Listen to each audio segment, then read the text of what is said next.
이스라엘 자손이 애굽 땅에서 나온 후 둘째 해 둘째 달 첫째 날에 여호와께서 시내 광야 회막에서 모세에게 말씀하여 이르시되 너희는 이스라엘 자손의 모든 회 중 각 남자의 수를 그들의 종족과 조상의 가문에 따라 그 명수대로 계수할지니 이스라엘 중 20세 이상으로 싸움에 나갈 만한 모든 자를 너와 아론은 그 진영별로 계수하되 각 지파의 각 조상의 가문의 우두머리 한 사람씩을 너희와 함께하게 하라.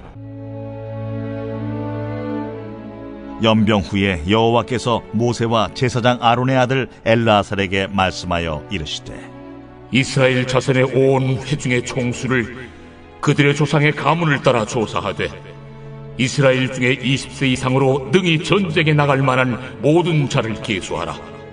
모세와 제사장 엘르아살이 여리고 맞은편 요단가 모압 평지에서 그들에게 전하여 이르되 여호와께서 애굽 땅에서 나온 모세와 이스라엘 자손에게 명령하신 대로 너희는 20세 이상 된 자를 계수하라. 성도 여러분 안녕하세요. 오늘 이 화요일에도 하나님의 귀한 은혜, 이 말씀의 은혜가 또 특별히 이 민수기를 시작하는 이 즐거운 여행 위에 함께하기를 간절히 소망합니다. 오늘은요 우리가 민수기를 시작하면서 좀 민수기를 전체적으로 보는 이 지도 보기의 시간을 좀 갖도록 하겠습니다. 전에 성경들도 그랬듯이 먼저 좀 지도를 살펴보고 그리고 내일부터 본격적으로 한번 여행을 떠나보도록 하겠습니다. 여러분 이 민수기를 시작하면서요 이 민수기를 한마디로 정의하자면 이렇게 이야기할 수 있겠어요. 훈련의 책 그리고 희망의 책이라고 할 수 있겠습니다. 여러분 이거 계속해서 좀 잊지 마십시오. 우리가 이 모세의 오경 이 5권의 책을 읽어가면 하나님이 뭘 만들어 가신다고요? 이제 잘 아시죠? 하나님의 나라를 이 이스라엘을 통해서 이 샘플링으로 만들어 가시는 거예요. 즉 이 하나님이 그래서 이제 레위기를 통해서는 신앙의 집중, 신앙의 중앙 집권화, 하나님이 이 신앙 중심의 백성으로 만들기 위해서 성결하고 거룩을 요구하시고 제사와 삶의 구별과 경건을 요구하셨다면 이제 이 민수기를 통해서 하나님이 뭘 준비하시냐면 하나님 나라의 어떤 국방력을 강화하시는 역할을 이야기하기도 하시고요. 또 하나님 백성으로서의 어떤 합당한 자로서의 이 생활 가운데서의 훈련을 본격화하기도 합니다. 또한 새로운 세대가 일어나게도 하셔요. 그러니까 전 세대가 가고 새로운 세대가 일어나게도 하시고 또 아브라함부터 시작되었던 어떤 하나님이 너에게 땅을 주겠다고 하던 그 영토의 약속의 성취가 시작되는 부분도 바로 이 민수기 책이다 라는 것을 여러분 잊지 않으시면 되겠습니다. 즉 레위기는 신앙훈련의 구체적인 책이었다면 이 민수기는 이 군사훈련과 백성의 민도훈련이다 라고 할 수 있으면 라고 보시면 되겠습니다. 그래서 여러분 이 민수기는요 이스라엘 백성들이 이 약속의 땅으로 가는 길목에서 하나님의 군대로서 갖추어야 할 어떤 질서와 규율들에 대해서 강력하게 훈련받고 또 새로운 세대가 일어나서 가나안 정복과 정착을 위해 준비해야 될 일들을 기록한 책이 성경책입니다.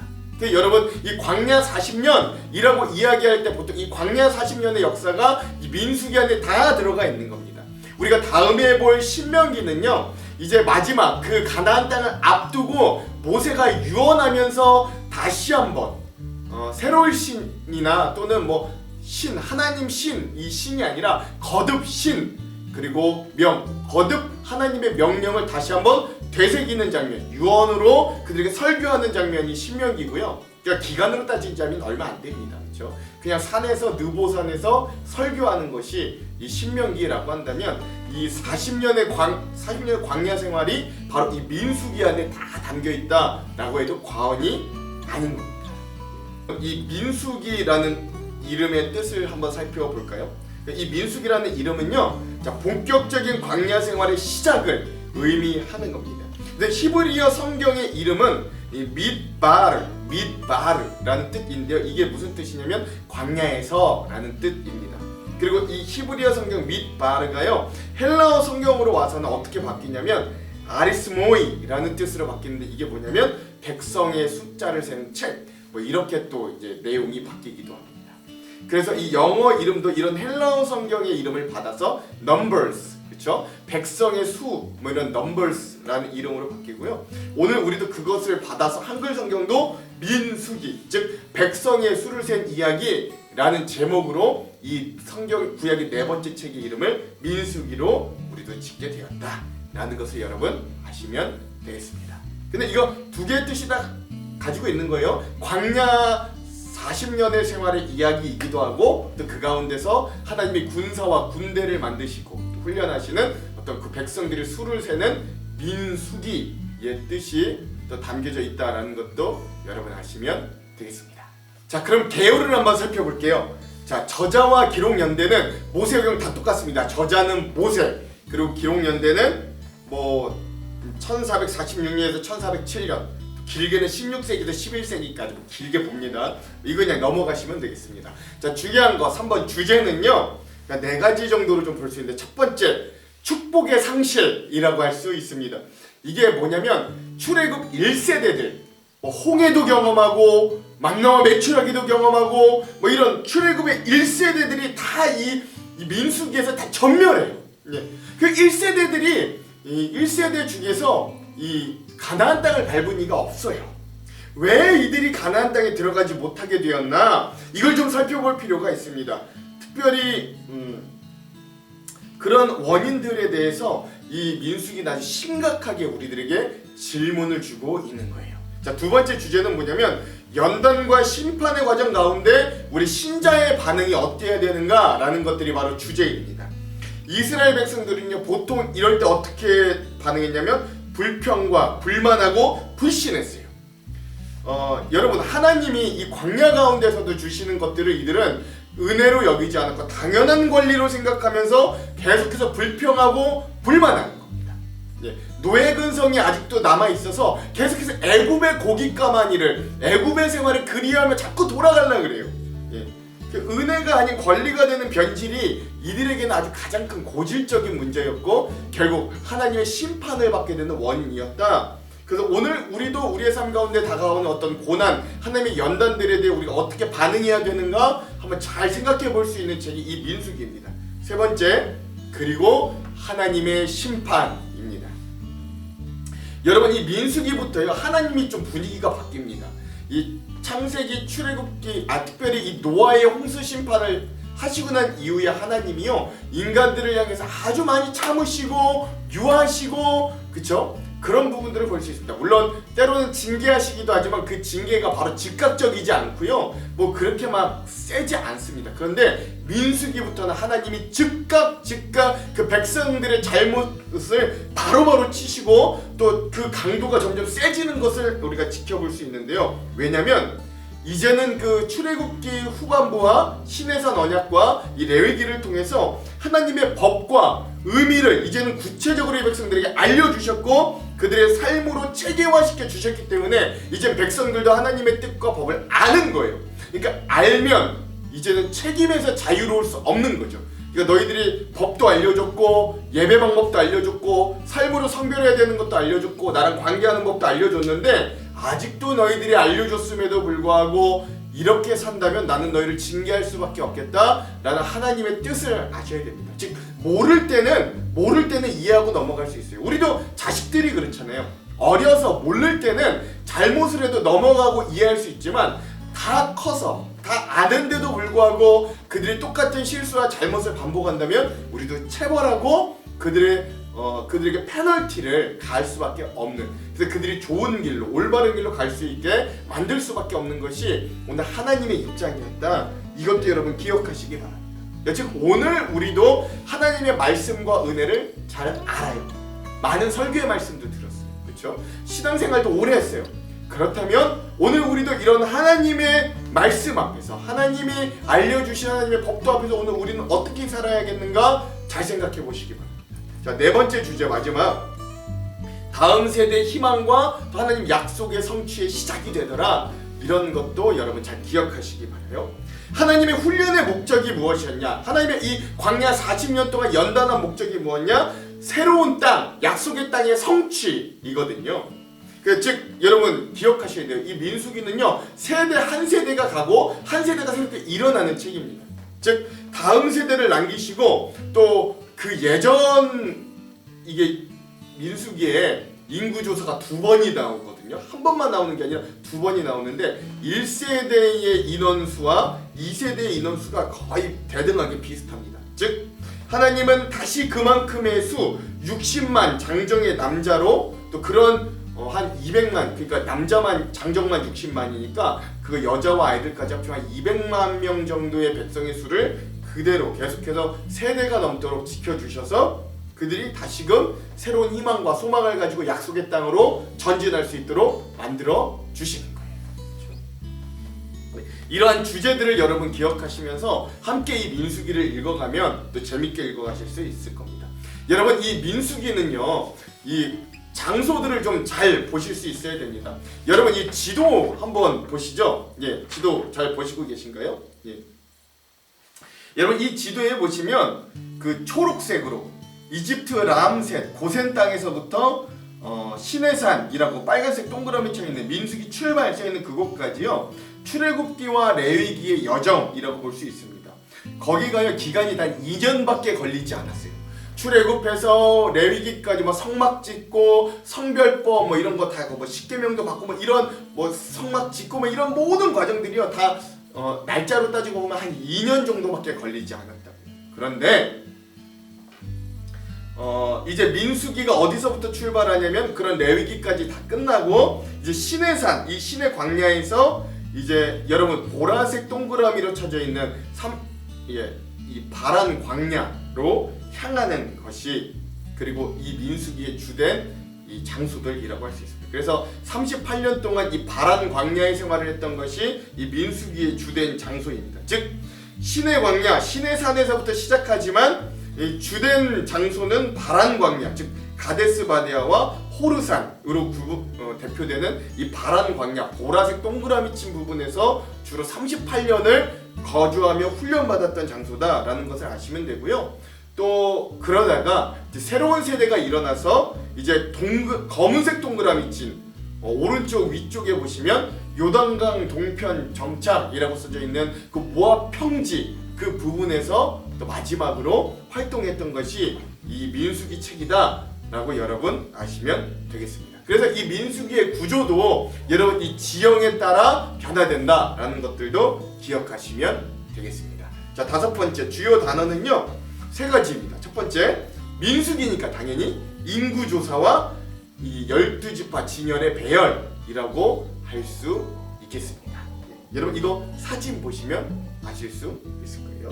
자, 2번째 주요 단어는요 계속 나옵니다. 이스라엘 백성들의 불평, 불만 그리고 하나님에 대한 불신 이것이 또 주요 단어입니다. 자, 3번째 그럼 또 거기에 대해 하나님의 연단과 심판 그러나 새로운 세대의 소망 이것이 이 민수기의 어떤 주요 단어이다. 여러분 이거 기억하시면 되겠습니다. 자, 그럼 우리가 한번 이제 전체적으로 구조를 한번 살펴보았으면 좋겠습니다. 예. 여러분 아까 이 지도 보시죠. 지도 보셨으면 어디서부터 출발한다고요? 예, 이 시내산 십계명도 받고 성막도 지었고 그리고 이제 신앙생활의 소프트웨어를 모두 다 채웠던 이 시내산을 중심으로 한 시내 광야에서부터 이 민수기가 시작되고요. 1장에서부터 10장까지는 아직 출발하지 않고 그 시내산에 머물러 있으면서 이제 준비를 하는 과정을 볼 수 있습니다.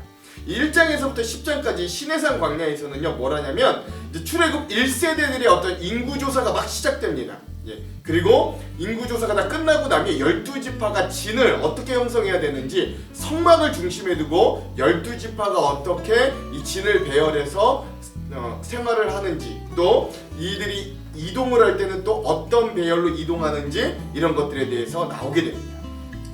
또한 다시 또 5장에서부터 10장까지는 다시금 백성들을 성결법으로 정결하게 다시 한번 알려주시는 하나님의 모습도 볼 수 있고요. 그리고 드디어 이제 행군을 시작하는 겁니다. 약속의 땅으로 출발하는 것이죠. 그리고 나서 여러분 이제 민수기는 또 재밌는 게 이제 행군을 하니까 이동하는 부분이 생깁니다. 이동하는 부분. 그래서 시내 광야와 지도 보시죠. 시내 광야와 이 바란 광야로 이동하는 사이에 일어나는 사건이 바로 11장에서 12장의 사건이다 라고 볼 수 있는데요. 근데 여러분 참 비극에 이들이 이동할 때마다 이게 이동이 힘들었나 봐요. 이동하는 게 보통 일이 아니잖아요. 200만 명의 사람들이 한꺼번에 진을 짜서 같이 움직이는데 이 장소가 또 어디냐? 광야예요. 그러다 보니까 이게 보통 일이 아닌 거예요. 어마어마하게 힘든 일인 거죠. 그러다 보니까 이들이 이동할 때마다 엄청난 불만과 반역들을 막 일으킵니다. 여기 민수기에서 딱 이런 이동하는 장면이 2번 등장하는데 그때마다 다 이래요. 첫 번째 이동인 11장에서 12장에는요. 백성들이 만나 이제는 질리다고 고기 달라고 막 불평해가지고 하나님이 또 봐주셔서 이렇게 메추라기를 주시고 뭐 이런 장면들이 또 등장하기도 하고요. 또 이 이동 중에 모세의 누이였던 미리암, 모세의 친형인 아론이 막 모세를 비방하고 반역했던 그런 일들도 일어나는 것들을 볼 수 있습니다. 자, 그렇게 우여곡절 끝에 드디어 시내산에서 행군을 시작해서 이 바란 광야에 도착하게 됩니다. 이게 이제 세 번째 구조라고 볼 수 있거든요. 여기가 이제 13장에서 19장까지의 이야기라고 볼 수 있는데요. 여기서 이제 아주 중요한 사건이 등장하죠. 뭐냐면 가나안 땅을 이제 정복하기 위해서 12명의 정탐꾼을 가데스 바네아라는 곳에서 이들을 정탐을 시킵니다. 그리고 그들이 그곳에서 정탐을 하고 돌아왔는데 여러분 다 잘 아시죠? 어때요? 갈렙과 여호수아만 우리가 저들을 칠 수 있다. 우리가 저들을 하나님 우리와 함께 하시면 저들이 우리의 밥이다 라고 이야기하지만 나머지 10명은 저희 사람들 너무 키 크다. 기골이 장대하다. 우리가 그들 보기엔 메뚜기 같다. 우린 안 될 것 같다. 이런 불신을 함으로 백성들이 막 원망하는 그런 장면들이 있고요. 그래서 하나님이 아주 극노하시죠. 그래서 심지어 뭐라고 하냐면 너희들 나 이제 더 이상 너희들 못 보겠다. 너희들 이렇게 하는 거에 대해서 못 참겠다. 너희 지금 이 세대들 출애굽 원년 이 1세대들은 저 가나안 땅에 못 들어가. 아예 못 박으시는 또 그런 장면도 볼 수 있습니다. 또 이 바란 광야 생활 가운데 온갖 불평 불만들이 다 나와요. 뭐 고기 불평, 물 없다 불평, 길이 안 좋다 불평. 심지어 여러분 이 가나안 정탐하고 와서처럼 이 하나님의 새 땅, 저 가나안 땅에 대한 원망 뭐 이런 불평들이 막 일어나고요. 반역, 앞서서도 말씀드렸듯이 미리암과 아론의 반역이 있었고 또 고라 자손, 레위 자손 중에 고라 자손의 반역이 또 막 일어나게 되는 그런 사건들도 아주 얼룩진 죄악사가 여기에 등장합니다. 그래서 이런 일들로 인해서 이곳 이 광야에서 38년을 머무르게 되고요. 특히 하나님의 징계 그리고 하나님의 언약 성취가 유보돼요. 2세대가 아니라 다음 세대로 하나님의 성취가 넘어가게 되는 이 비극도 여기서 우리가 발견할 수 있게 됩니다.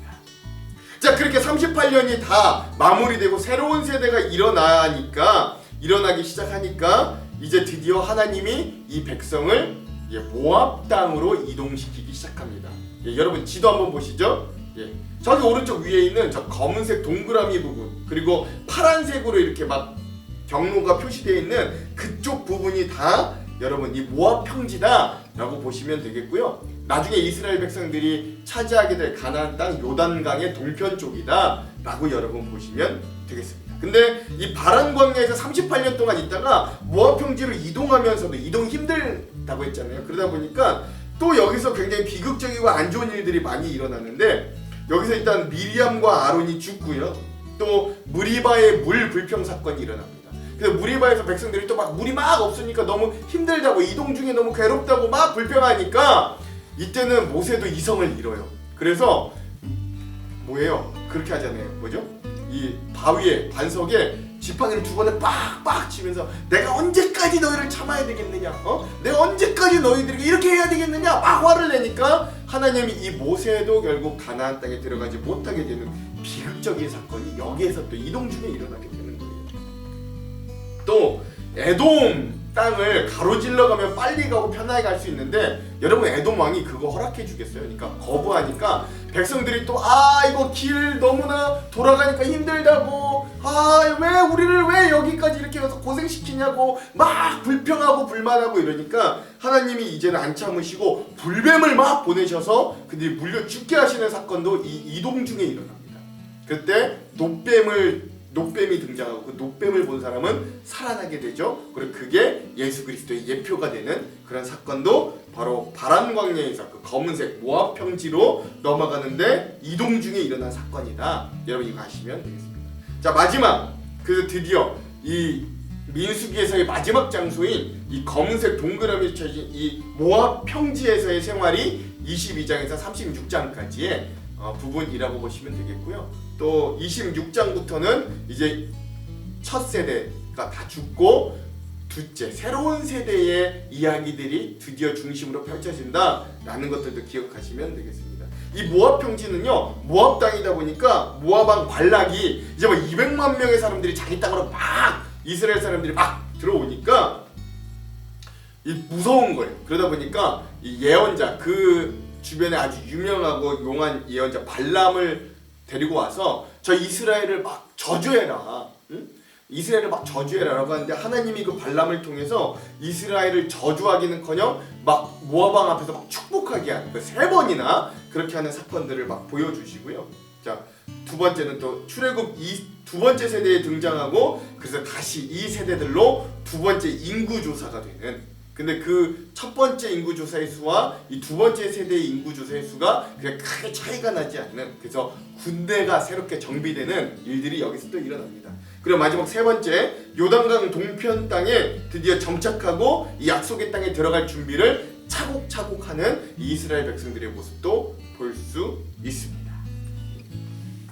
이게 이제 이 민수기의 구조다라고 보시면 되겠습니다. 자, 마지막 10가지 주요 사건들을 우리가 함께 보고 마무리하도록 하겠습니다. 자, 첫 번째 사건 뭐예요? 광야로 행군을 시작하기 전에 전열을 가다듬는 거예요. 그래서 1차로 인구조사하고 12지파의 진을 편성합니다. 자, 두 번째, 고기를 달라 불평하시는 이 백성들에게 주님이 하나님이 메추라기를 먹이시기도 합니다. 세 번째, 반역이 일어나서 하나님이 엄밀히 진압하기도 해요. 그러니까 아주 이 민수기에는 반역, 불평, 불만, 반항, 이거의 이스라엘 백성의 대명사입니다. 이 미리암과 아론이 또 고라 자손이 반역을 일으키기도 합니다.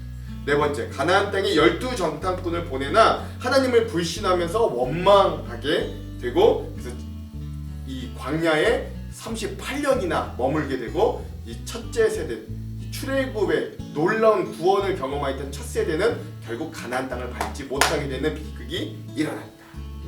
무리바에서 물을 백성들이 불평했던 사건으로 인해 모세도 지팡이로 그 바위를 2번 침으로 모세도 가나안 땅에 들어가지 못하게 되었다. 일곱 번째, 에돔 땅 통과를 거절당하자 백성들이 불평하고 그래서 불뱀이 내려오고 녹뱀으로 또 다시 살아난다.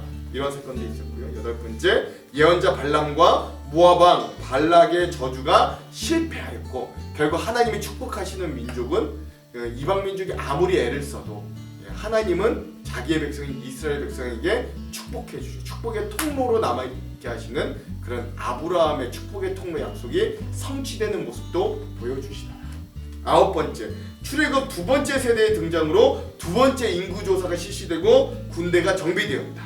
열 번째, 요단강 동편 땅을 드디어 정복하고 정착하고 여호수아가 새로운 지도자로 후계자로 안수받았다. 예, 여기까지가 이 민수기의 10가지 사건이다. 뭐 구조랑 많이 겹치긴 했는데요. 그다음 한번 이렇게 보시면 되겠습니다. 예. 여러분 뭐 매번 그랬듯이 그래서 오늘은 이 민수기를 읽지 않고 이렇게 전체적인 민수기 지도를 보고 내일부터 민수기를 본격적으로 읽어가도록 하겠습니다. 여러분 우리가 매번 그랬듯이 우리 이 성경 읽기의 보조 선생님 우리 김윤희 박사님의 민수기 편 성경 에센스 보고요. 그 이후에 또 히즈윌의 광야를 지나며 이 찬양을 듣고 오늘 영상을 마무리하도록 하겠습니다. 그럼 사랑하는 성도 여러분, 오늘 하루도 말씀으로 승리하십시오. 사랑하고 축복합니다.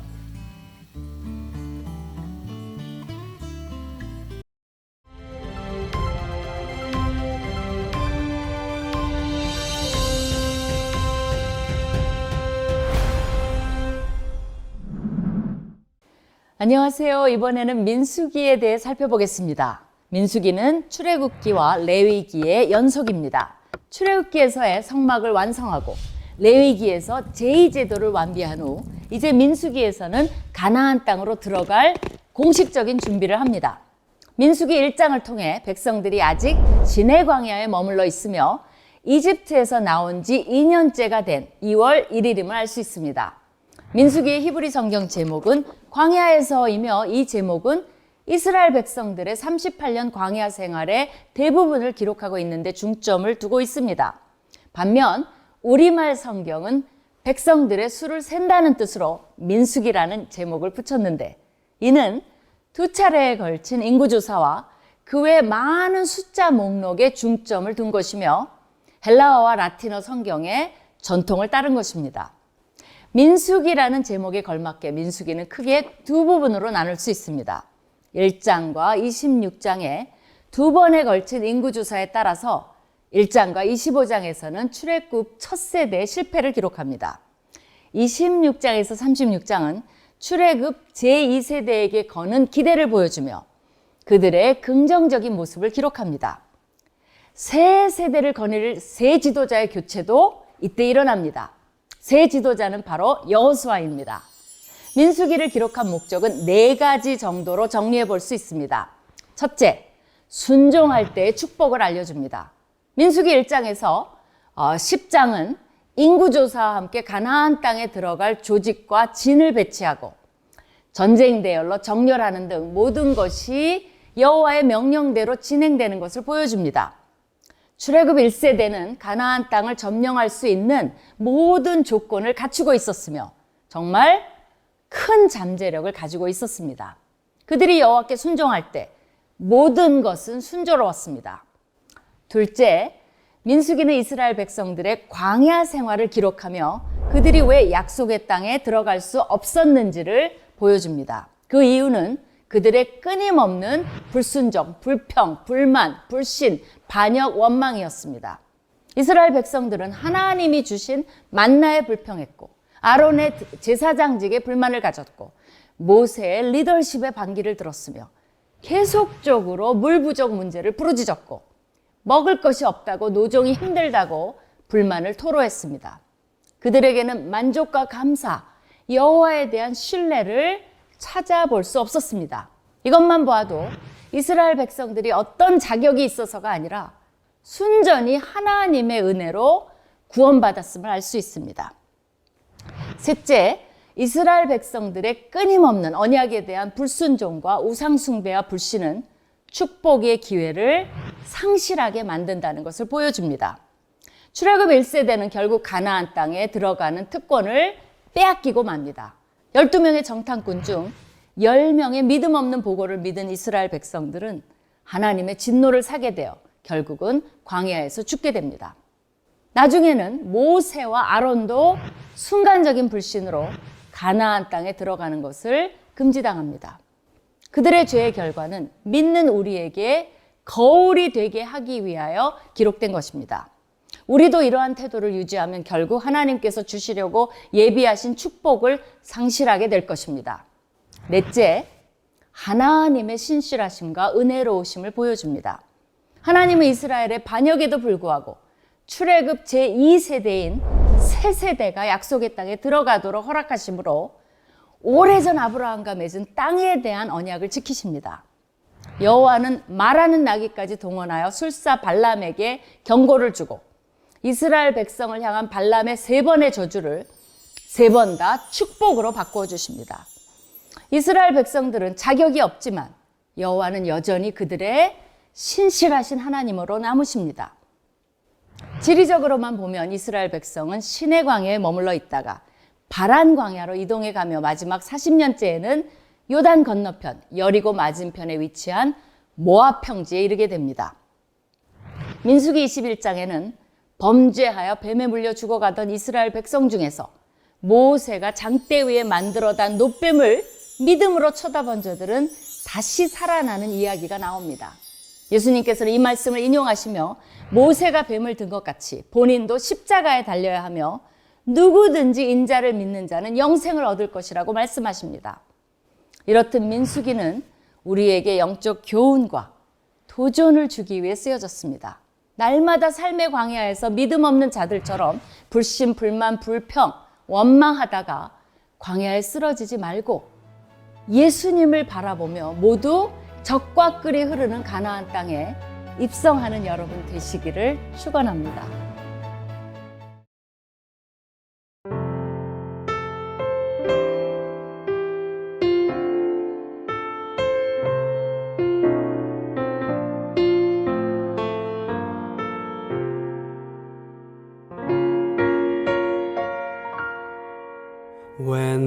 나를 깊은 어둠 속에 홀로 두시는지, 어두운 밤은 왜 그리 길었는지, 나를 고독하게, 나를 낮아지게, 세상 어디도 기댈 곳이 없게 하셨네.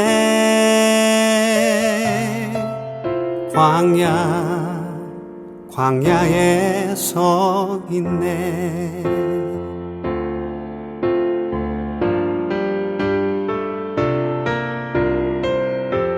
주님만 내 도움이 되시고, 주님만 내 빛이 되시는, 주님만 내 친구 되시는 광야. 주님 손 놓고는 단 하루도 살 수 없는 곳, 광야에 서 있네.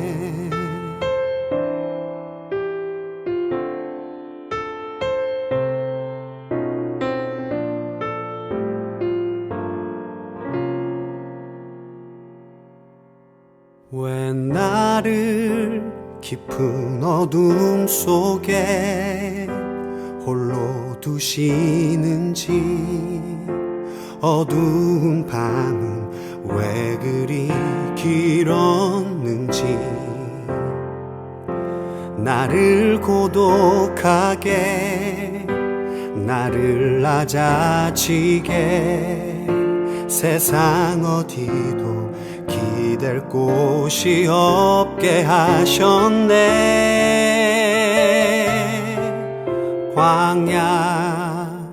광야에 서 있네.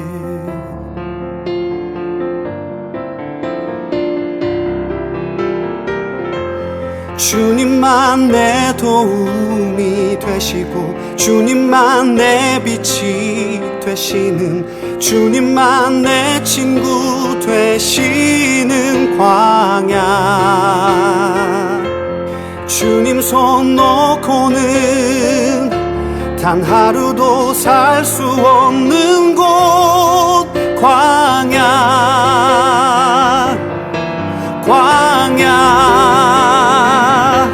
주께서 나를 사용하시려, 나를 더 정결케 하시려, 나를 택하여 보내신 그곳 광야. 성령이 내 영을 다시 태어나게 하는 곳,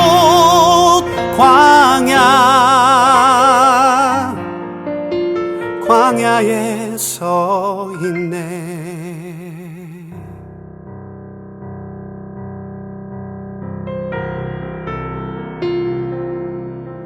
내 자가 산산이 깨지고 높아지려 했던 내 꿈도 주님 앞에 내어놓고, 오직 주님 뜻만 이루어지기를, 나를 통해 주님만 드러나시기를.